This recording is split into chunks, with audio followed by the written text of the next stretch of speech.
I've been selling real estate for 17 years, and the other day I came across my fifth easy transaction. And so, with that said, after so many sales over the years, it's never like it is on TV, where we see this $1 million listing show. People go to three houses, and then later you see them excited in their home and having parties. Every transaction is a very emotional roller coaster for both buyers and sellers. And I'm so excited to have on my guest today. And I'd love for you to introduce yourself and just tell the people a little bit about you. I'm honored to be here, Amit. I am a psychiatrist by training, and I mainly focus on adults, all sorts of mental health issues. I think during this pandemic, it's also been very evident that mental health is a vital part of our overall health. So I'm honored to be here speaking with you all about mental health and maybe the hidden aspect of mental health in real estate. Thank you. And so could you tell everyone what your name is and your education? Because when I read your bio, yes, I was expecting to read like one of the many things you did, and you did a ton of things. And as someone on social media and having a decent presence, I get asked a lot of times to have like interviews and stuff like that. And usually it's like a life coach or someone, not that a life coach is bad, but someone that really hasn't had much education. So just if you could tell us where you're educated, your name and whatever, and one fun fact about you. I'd like one fun fact about you, if you could think of one. Sure. My name is Dr. Dana Wang. I'm an adult psychiatrist, and I completed my training with undergrads at UC Berkeley. And sorry, hold on a second. Sorry. Oh, that's all right. My son is here. That we love when we do these interviews and real life takes place, because it shows that, I think one of the things about life, and I think maybe you'll get into this later about like emotional health, is authenticity, right? We don't want to always have this portrayal of like this perfect world where it's highly produced like Instagram. So I love when people come on the video. Actually, my brother-in-law was doing something on TV and his son came on, and he got more views on that than anything else. But so sorry to interrupt you. And so Dr. Dana Wang, so tell us, you went to UC Berkeley, and then what else? And I completed my medical training at Ben Gurion University, which is a joint program with Columbia Medical Center, and I finished my adult psychiatry training residency at Harvard. So after that, I have founded a group practice called Rivia Mind. We are a growing presence. What's unique about Rivia is that we focus really on the quality of mental health that we deliver. We focus on holistic approach, doing both combined treatment of psychotherapy as well as medication as needed, and nutrition, group therapy, other aspects of mental health. So we're pretty comprehensive service. And I like to say holistic care, in my opinion, is three things. It's first, access. We're mainly insurance-based practice. And secondly, focusing on integrating different aspects of the person, not just medication. You're here for a script. And thirdly, it's about relationship.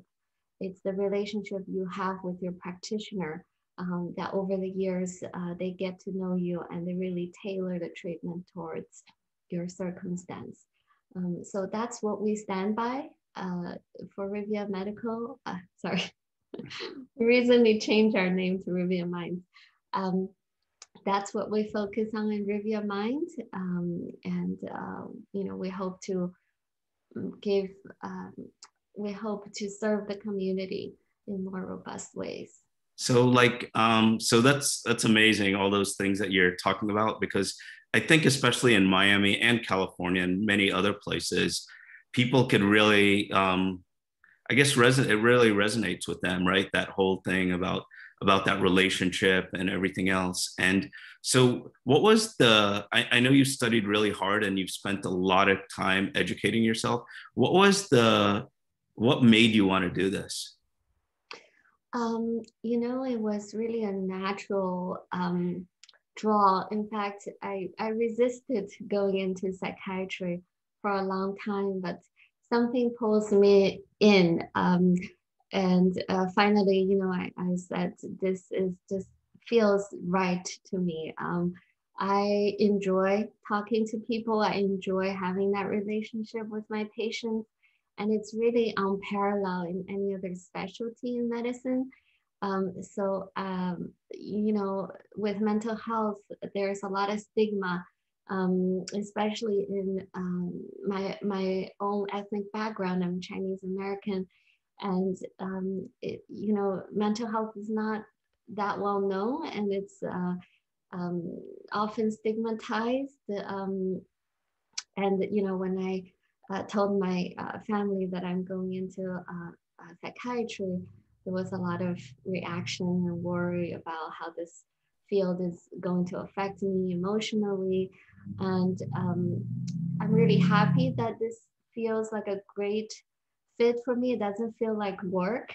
And when it's really your passion, it just feels it's not work. You're just happy to do what you do every day instead of feeling like it's a drag. So I have not regretted a day. That's great. Yeah, you never feel like you're working when every day is fun, and Yes. and I feel grateful for the same. And when you talk about this and being Asian, I'm Indian, so I'm Asian as well. So all that stigma that comes with all the pressure we have I mean, I'd get all A's and a B, and my dad's like, "Hey, what happened with that Yes. class?" So it's definitely it's really nice when we see people that are of our ethnic background or in a background where it is sort of stigmatized more. Yes. And when you see a professional there, it's easier to relate sometimes. So that's great. I hope so. I think that's very important. Yeah, I think so too. And I don't know if this is the case or not. When you were growing up before you were a psychiatrist, did you have friends or relatives ask you like your opinion on what's going on in their life, or they trusted you with tough times in their lives? Yeah, funny you say that. That's always the role I played with my friends and with my family. And I think that's why it became so natural for me to be in the sort of the therapist role and listen to people's troubles and hear their worries and just empathize, validate, and really could relate to and sort of give advice from that perspective. And um, ever since I was young, so you hit the nail on the head there. I think that's one of the reasons that it feels so natural for me. That's awesome. You were always that person that people felt comfortable with going to. And I think part of that is not giving judgment, right? Like just listening. One of the things about real estate, and I think it's anything in life, a lot of times, the majority of people, and I'm guilty of this in the past, I'm doing my best to avoid it. When we talk, a lot of times we don't listen. When someone is talking, we're thinking about what can we say next. I have to tell myself so many times, shut up, listen, listen, and it makes it difficult. So going to the moving on to the home buying and selling process, it's very emotional. And what would you like to share about that? What insights can you give us to make it an easier process? Yeah, you mentioned one fun fact I was going to say. Oh yeah, please. I actually recently bought a home for the first time, so Awesome. I think I do have a little bit of inside view, both as a psychiatrist and as a first-time homeowner in the pandemic. I think home is an emotional place for us. Most people, when they are looking for a new home, they are looking for three things, I like to think. Um, the first absolutely is safety. And I think that, if that is endangered in any way, then the home no longer feels like a home. Um, and the second thing people often look for is comfort, right? It has to be a place where you can relax, you can just be yourselves and do whatever you want, right? And that's the third thing is freedom. And the freedom is not only you can do all the activities that you plan to do, but also in a larger community. Do you feel comfortable fitting in with your neighbors? Do you feel comfortable going outside? Do you feel the freedom to have access to nature, fresh air? And that the last point has been, I think, much more on the forefront of our awareness during the pandemic, buying and selling, that it became a premium, right? I think you can probably tell us more about that, seeing just how people are emotionally selling and buying more than ever. Yeah, it's funny. And first of all, congratulations on your Thank purchase of the you. home. And it's, as far as like going through that process, it makes it so much easier for you to relate to, a patient that comes to you and is Yeah. going through all the stress. Because, in my time doing this in real estate, multiple years, it doesn't matter really what someone does for a living Mm-hmm. that causes stress, when they purchase. You could have the most educated or the least educated, and it has no bearing. It has nothing to do with anything. Mm-hmm. And sometimes the people that have really, really strong personalities, meaning like they're very secure, confident people, Mm-hmm. it doesn't really relate to that because sometimes it's whatever it Yeah. is, it just happens. It's our emotional brain that's being activated. Yeah. And, I really loved what you said about home. Sometimes we think about a house as a home, but it's not. And, I mean, obviously we hear that a lot, but like a home isn't just the building or the place that we're living in, Right. it's the neighborhood. That's what makes that house a home. It doesn't, it has to be everything. And so, like, when you mentioned, like, how obviously we're still, COVID is easing up, but it's still there. Mm-hmm. And what would you say, like, in the last year going forward, what are some of the things? Because obviously now, not everyone is okay, with the new world, how it is with COVID and stuff. What sort of tips would you give for people that maybe are struggling a bit with it still? Yeah, struggling with the pandemic and stuck at home, you mean? Meaning like they don't feel comfortable yet, they still feel worried a lot, and they Yeah. still, whether it's from, not being able to live life the way it was in the past, or Yeah. or worried about getting sick or something like that. Yes, I think it's hard to feel totally comfortable because we're still in this very unknown territory, right? And yes, the lucky ones amongst us are vaccinated, but it's not. Everything feels so tentative.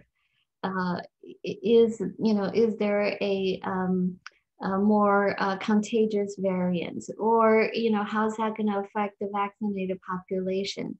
Are we going to continue working from home? Are we going to be half time going into the office, or how would that work? And everything is changing, and everything is in this uncertainty area, right? And I think that's what's the most anxiety provoking. Often is the fear and the uncertainty for the worst, or just not sure how you can plan, a year from now or half a year from now. So is getting educated more about it better, or what could, is there anything, maybe there's nothing you can do, but is there anything to make it a little bit easier to deal with? I personally, in the face of uncertainty, like to um, tell my patients to try to separate out what you can control and what you cannot control.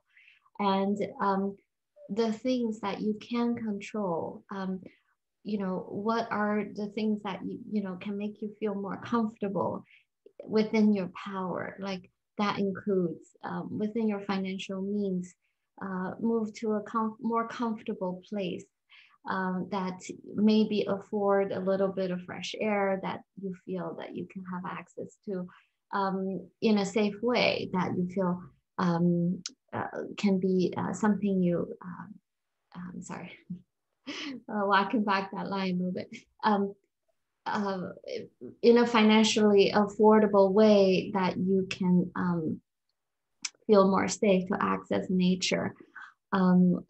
Or sometimes consuming news is not particularly comforting for people. Now maybe give it a break. The news will always be there when you want to access some information, right? But we're inundated by over information sometimes.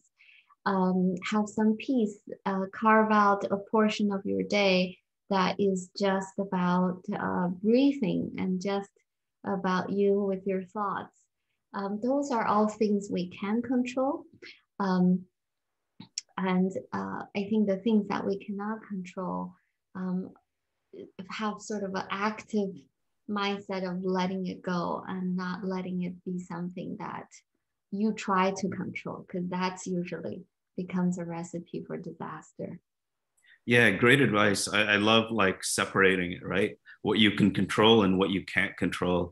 And if we just control the things that we can control in a slightly better way, or we're just more aware of it, I think it just gives us a lot more power, I guess, right? Because we know sometimes, I think, and I don't not educated in this at all, except for my college classes I went to, but like, I know this. Sometimes when things happen, we feel like we have zero control over anything. And that's what creates anxiety a lot of times. But then separating it, like you said, and if we control things, we're like, oh, wow, you get a little bit more confident. You get more confidence and it feels better. Yeah. If I could add to that. Yeah, please do. Actually, they've done studies looking at inner city kids who grew up in very adverse environments and looking at what makes people resilient. And what they found is that there is this key aspect. We can call it personality, you can call it a learned trait, but it's this key aspect, which is being able to separate out what you can control, what you cannot control, and the things you can control, feeling like you have power over that and being hopeful about what you can do to influence your destiny, your fate, is what makes someone able to come out of adversity versus someone who succumbed to it. It's great. And the great thing about that, it's not that difficult to do. I think we just all need to be reminded. Yeah, exactly. So going to the moving aspect, like for someone that's moving, buying or selling, and I love your description of those three things that you mentioned. What would so when you were purchasing your home, were there things that you learned from your purchase that someone could do that would help them out during the transaction? That's a great question. To be honest, it was a pretty stressful experience, because I do think people are reacting out of anxiety. So the price points are being, driven up and up. You get into bidding wars. You get into sort of irrational buying, right? And everyone feels like access to outdoor space is at a premium and willing to pay whatever price it takes. And then I think that's what leads to maybe regretting later, when you're maybe reselling and thinking, oh, I paid an arm and leg for this, and now that the prices have normalized, what did I do? I made a very bad financial decision. So my advice is to look at it from a utility perspective rather than purely from a financial perspective. And that is the utility of using the space during this uncertainty time, which is, I think, also just a great benefit to give you a sense of anchorage.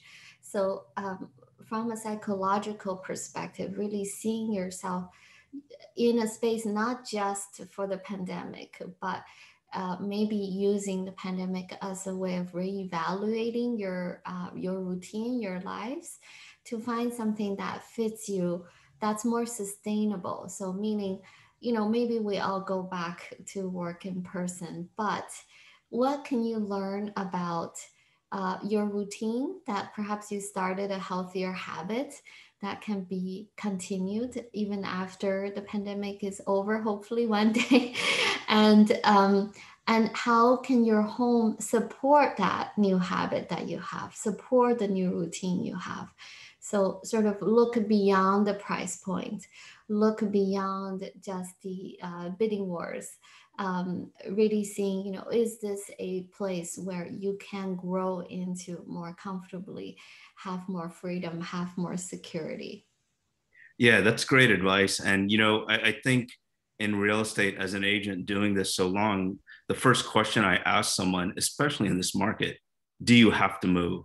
Because if you don't, then don't, because you're going to overpay. I actually spent a few hours a few weeks ago and I wrote an apology letter and I published it to the buyers today, because we know as agents that people are looking at hundreds of properties and they'll reach out to us with five. And then, they're thinking about those five. We call the agents. It takes us a while to get back. Then we tell them out of those five, four are under contract, and one, they're only showing it on a time you're busy with your family and you got to take time out of your life to look at this. And then you're not going to like it that much, but you're going to have to pay 20% more than you thought, and you're going to settle for a property. And then if you're going to move in 3 years, the value you may not gain anything, or you may lose. So yeah, I really like how you touched on two things. One was like, and I know it was many more than two things, but one was the utility of the property. How are you going to use it? Are you just feeling badly because it's a pandemic and you need a lot more space? And how are you going to use it in the future? And think of like the happy times you're going to use it for, and don't let your ego get in the way of you overpaying because you lost 10 other offers. I'm going to win this one. Okay, but look the house. Yes, that's a really good point. So as a seller, are there any things that you can think of for a seller? Yeah, I think that on the seller side, it's also, I've heard a couple of my patients say, they had 3 offers and then 2 people impulsively pulled after, starting the contracting process. And so I do see that, there is, on the seller side, it feels like it's a better position to be in, but in fact, it's just the reverse side of the coin. Often they're also trying to move, selling this one, trying to move to a different place, and that can be almost double stressful because it's hinging upon the transaction, which is unpredictable. I think it's really everybody's in the same boat. I do think the personal touch is often very nice when we get beyond just the financial numbers. Kind of know who's buying your home, who's going to take care of the place that you've lovingly kept, and feeling like this is a person that just like you who's looking to build a family. So I'm sorry, there's Oh, do that's you okay. hear You the know what? noise? But it's barely. You probably hear it more than I do. Oh, okay. Yeah, there's But you we're can cutting wait. It's probably grass. distracting for you while you're while Yeah. you're thinking. So No, that's I just hope that the audio isn't your audio is actually really good. oh, okay, okay. Um let me recollect my thought. Right, right. You, um, you were so talking about like selling and the double whammy, and then you were getting a little bit deeper into that. yes, the personal touch, I think, makes this whole experience a little more humanized for everybody. And, maybe beyond just the extra few dollars that you gain from your property, knowing who's buying your house, who's buying, who are the people that's going to take care of your home, can just give a little bit of sort of that emotional presence and saying goodbye to a place where you've called home for so long. I do think that's also an important aspect. Yeah, I agree with you. And like as an agent, obviously I'm not a psychiatrist, but I have to deal with like the emotional aspect quite a bit. Mhm. And I think one of the things that I do my best to do, and I'm not perfect at this, is to create expectations, right? If I meet you and I'm like, doctor, I don't know if you've done this in the past or you've done it many times, but I just wanted to remind you this is going to be an emotional roller coaster.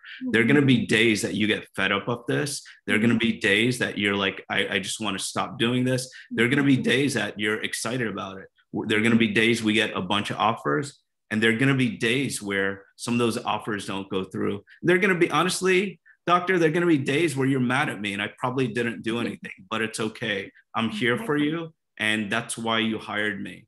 And there are going to be some speed bumps. I guarantee you, even if you think everything's smooth, there's going to be something that happens, and don't worry, we're going to handle it. So by sharing those things, it's helped, quite a bit. And then like as a buyer's agent, when I send an offer, I want to show the person that the buyer, I want them to feel secure, because security is so important, right?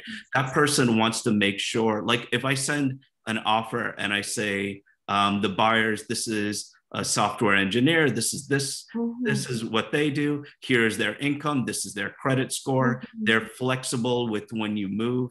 And I really liked how you said the double whammy, because sometimes we think that it's so difficult to be a buyer, which it is, but a lot of times the buyers already moved. I mean, they're renting, or they're moving from somewhere else, and their time frame is a little bit easier. Right.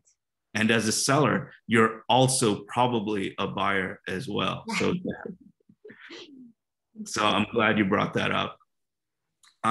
So the last thing I want to ask you, we've been hearing a lot in the news about the Surfside tragedy, and a lot of emotions are going on. What would your best advice be with that? Yeah, I was so heartbroken watching the news. Just again, right? We talked about home being such an emotional place, and it's where we are physically located almost at all hours of the day now.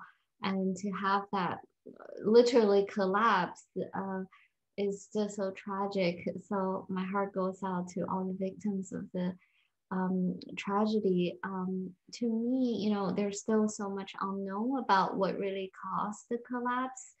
And maybe, people are really waiting for more evidence and more news to turn up, investigations. Um, it actually does matter in terms of how we grieve for it as a community. My experience of dealing with trauma victims have taught me people cope with trauma in very different ways depending on the cause of the trauma. So if it's a natural event, let's say, I don't know much about building codes, but let's say, it was somewhat out of people's control, like bring back to the control piece. It's a natural disaster. Say this was caused by a hurricane or some sort of natural disastrous event. People tend to cope with it better as a community and move on from the trauma a little easier. However, if it's a man-made event, let's say war, let's say interpersonal conflict, violence, then it tends to be much harder on the psyche in feeling safe again. So people cope with trauma by either changing their worldview in more dramatic ways, like now that nowhere is safe, no home is safe. I'm afraid that any home it can collapse, right? That's more extreme kind of emotional reaction to a trauma. Or they feel like, okay, I should have done something. This is my fault. I somehow could have, prevented this, but I didn't. Um, so that's another sort of extreme ways of coping. So both of those really need therapy to recalibrate into sort of having a more middle view that this is a one-off event. Um, this is really kind of an unfortunate coincidence of everything perhaps adding up.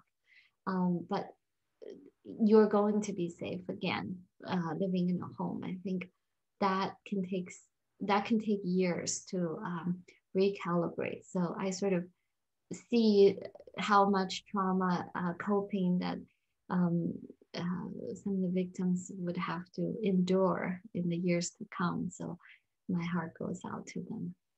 Yeah, likewise. On our real estate team, we have someone named Vico, and Vico's friend is still missing from the building. And with that said, I think again expectations, right? When if you're suffering, if you know what, even though everyone suffers differently, if you have an idea of the process or what's gonna happen, I think it makes it a little bit easier, right? Yeah. I think knowing that you're not alone in this, sort of being part of the community, I think is so important. That this is kind of a sorry, let me back off. Say it again. I think feeling like you're not alone in suffering this, that other people care about what happens, and we aim to do better. Hopefully, this kind of thing will never happen again.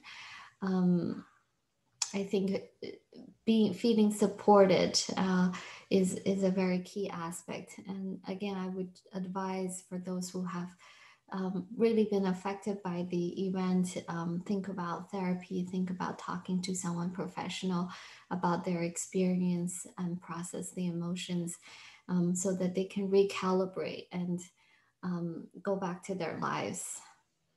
Right. That recalibration is so important, getting back to where you were, even though you'll never, I guess, be there 100%. But if you could be there 95%, I'm sure life is a lot easier, right?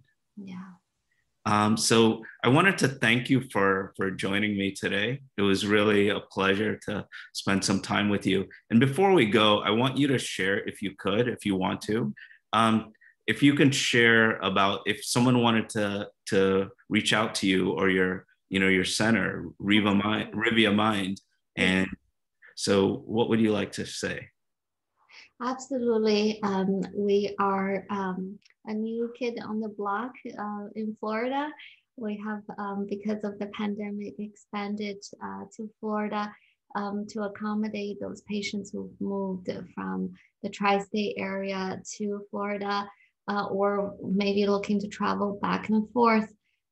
So if you are interested in the type of treatment that we provide, you can find us on our website, www.riviamind, RIVIAMIND.com. And you'll learn more about us, our philosophy of care, who we are, and you'll learn more about what we stand for.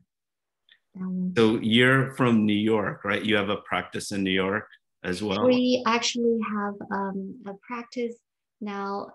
It's 100% telehealth. So we serve the tri-state area, Connecticut, New Jersey, New York, and then Florida as well.